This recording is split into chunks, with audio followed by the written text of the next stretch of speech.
Old patterns, cycles, and my least favorite word on the planet, karma. Do things actually teach us a lesson? Are they actually here to teach us things? Are we here to complete lessons? Well, ugh, no, I hate the word karma so much. I don't think they're here to teach us lessons. I think that they stick around if we are still available for them. This isn't about blaming yourself for what has happened to you, because some cycles aren't just habits, they are literal survival patterns. Some trauma situations are not escapable overnight. So if you're in the thick of it, be gentle with yourself. This is about the moments when you do have a choice, when something familiar knocks you and you get to decide if you're answering the door. Your brain doesn't prioritize growth at all. It literally prioritizes what it sees as familiar. And there are lots of people that speak about this, but I think the first one I came across was Dr. Lisa Barrett, and she says that your brain doesn't seek truth, it seeks what it expects. So even if something hurts you or drains you or keeps you stuck, if you've known it long enough, then your nervous system starts to regulate with it and it will still reach for it every single time. It will reach for it because it makes it feel safe.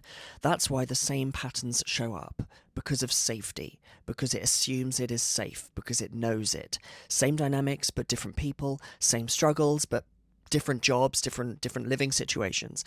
It's not because you haven't learned your lesson, but because on some level your system literally assumes that it still belongs in your reality. Things are not your fault, right?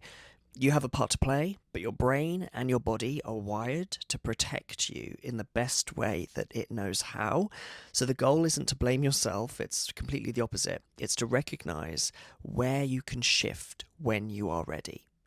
And your question is going to be, of course, how do I do that? How do I move forward? Well, my number one is not by healing harder, okay? You don't have to do any more work than what you're already doing. You've got to do something, of course, but don't heal harder. Don't subscribe to that narrative.